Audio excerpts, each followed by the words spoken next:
Bahannya ngancur dari spon ya. Kapok saya, malas sejak Jakarta kapok. Usai mengaku mendapat intimidasi dari anggota Babinsa dan Babin Kamtibnas karena dituduh menjual es gabus menggunakan bahan spons, Sudrajat kini banjir dukungan. Bantuan silih berganti datang ke rumahnya. Meski bersyukur mendapat bantuan, namun rasa trauma masih menghantui Sudrajat. Saya sih mau dagang es kue lagi. Takutnya saya mau 3 kali 4 kali aku digebuk pakai kayu pakai apa itu saya mati konyol. Enggak, kan udah ada aneh. Jamin apa? Iya, saya takutnya diicar sama. Setelah dipastikan es gabus dan sejumlah barang dagangan Sudrajat tidak mengandung bahan berbahaya, Babin Kamtibnas dan Babinsa yang sempat menahan Sudrajat menyampaikan permohonan maaf. Kedua belah pihak akhirnya berdamai dan saling memaafkan. Maaf sebesarnya Pak atas apa yang terjadi, tidak ingat Pak. Kabar itu Pak, dari saya Pak, insya Allah doakannya Pak ya. Ketua Umum YLBHI menilai permintaan maaf kedua aparat kepada korban bukanlah penyelesaian. YLBHI mendesak agar dua aparat dari Babinsa dan Babin Kamtibnas diproses hukum soal tuduhan tanpa dasar hingga intimidasi. Pemukulan dan lain-lain ya, pelecehan ya. Kemudian juga ada penyebaran disinformasi.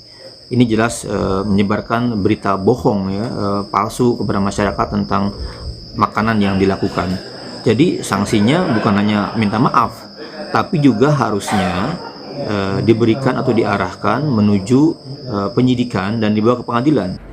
Menteri Koordinator Bidang Hukum HAM Imigrasi dan Permasyarakatan Yusril Isha Mahendra meminta masyarakat tidak perlu khawatir. Yusril bilang jika aparat terbukti melakukan kesalahan akan ditindak sesuai dengan kesalahan yang bersangkutan. Ambil satu langkah-langkah sesuai dengan prosedur internal kepolisian itu sendiri, baik penegakan disiplin maupun pelanggaran etik sampai kepada kemungkinan juga akan diambil satu langkah hukum terhadap hal itu. Jadi masyarakat tidak perlu khawatir ya. Propam Polres Metro Jakarta Pusat tengah memeriksa Babin Kamtibnas Kelurahan Kampung Rawa terkait kasus tuduhan terhadap pedagang es gabus bernama Sudrajat. Jika memang ada pelanggaran, maka akan ada sanksi bagi pelaku. Tim Liputan Kompas TV. Saudara, dua aparat yang telah menuduh pedagang es gabus berjualan dengan bahan spons telah meminta maaf. Bagaimana kemudian sanksi yang pada dua aparat ini jika terbukti ada dilakukannya pelanggaran etik?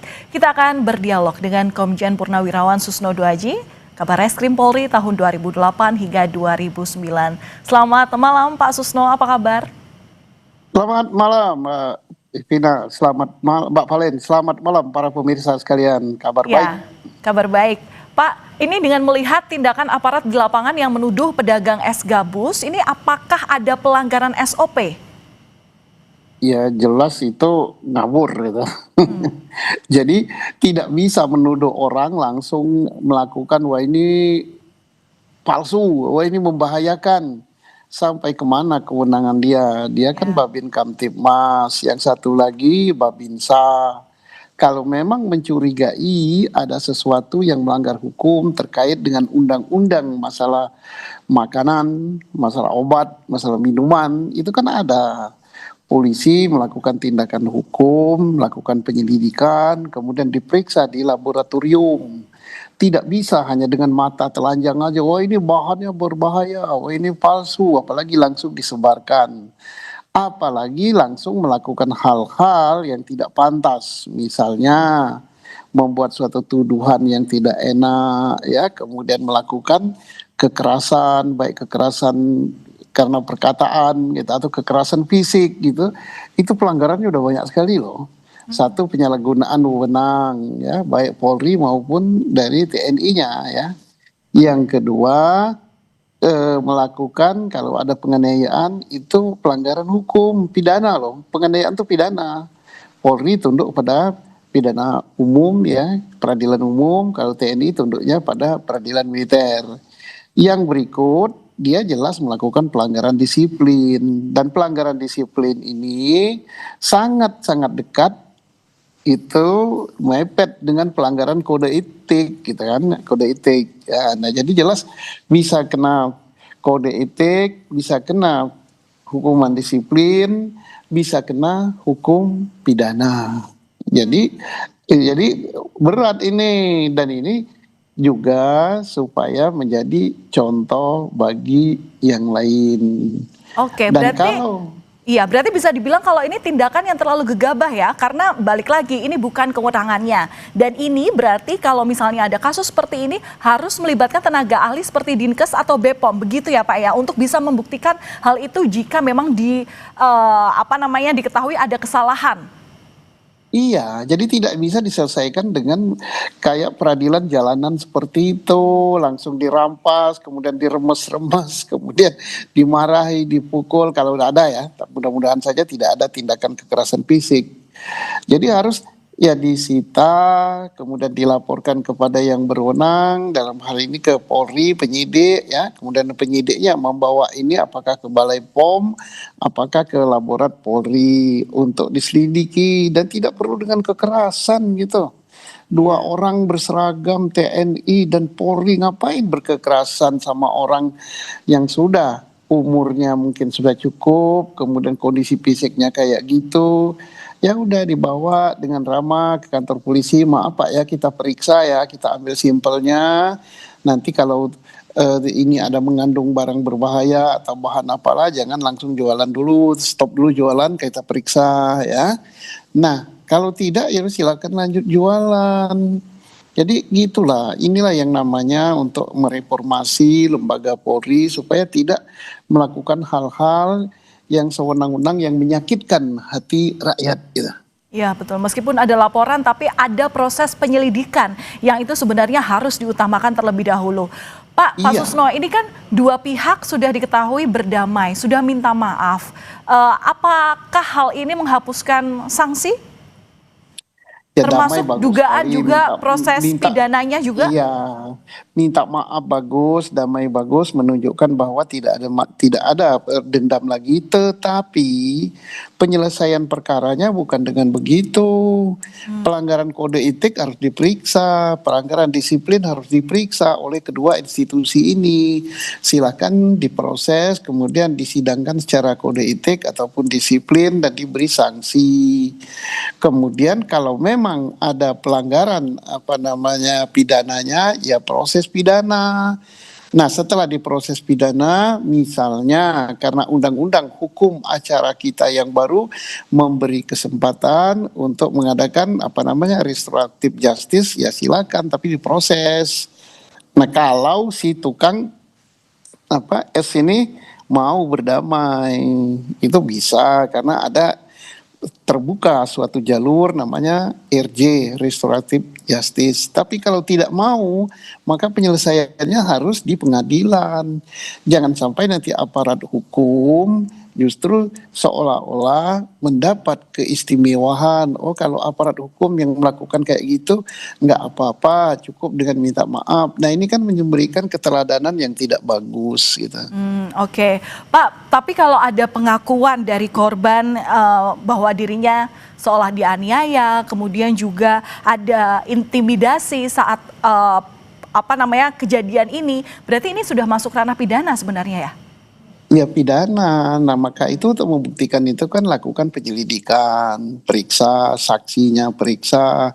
Kalau memang dianiaya, dipisem gitu kan, untuk mengetahui penganiayaan ringan atau penganiayaan berat. Kan pisem yang harus jawab.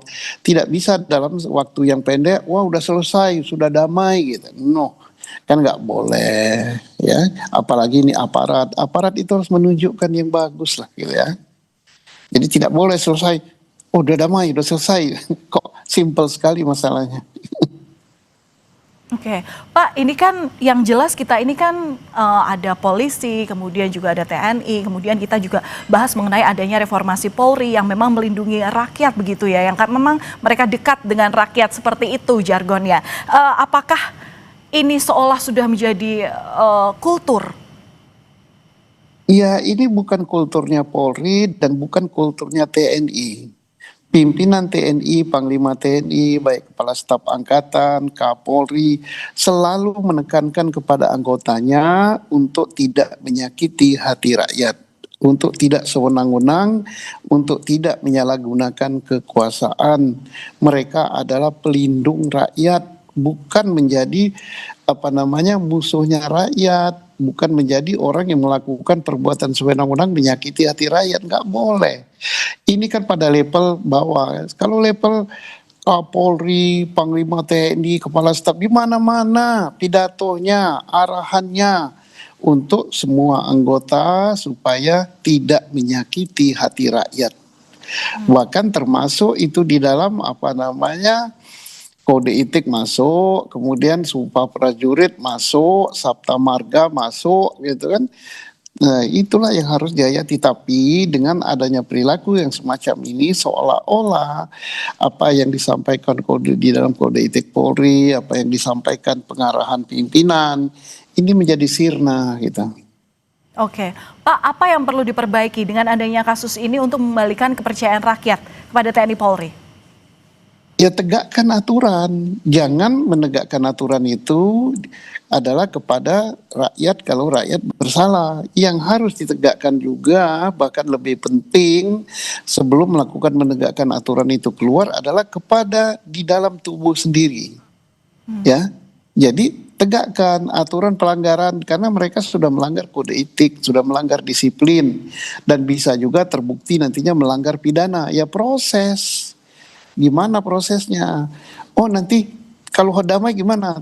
Lihat kasusnya, kalau ancamannya berapa, ada ketentuan restoratif justice bisa diselesaikan, tapi ada aturan hukumnya untuk menuju ke situ. Tidak langsung datang ketemu salaman, dah selesai ya, kita udah damai. Nggak bisa, nggak ada aturan gitu untuk pidana. Pidana itu kalau delik aduan dicabut, kalau bukan delik aduan berjalan sampai ke pengadilan kalau terbukti. Tetapi ada juga pintu yang dibuka, restoratif justice, itu ada syaratnya, yaitu permohonan maaf, dimaafkan, kemudian membuat pernyataan, kemudian ancaman hukumannya berapa, ada aturannya itu di hukum acara kita. Itu bisa, tapi diproses. Baik, kita akan melihat bagaimana proses transparansi utamanya untuk menegakkan keadilan, lagi-lagi untuk bisa membuktikan dan mengembalikan kepercayaan dari masyarakat.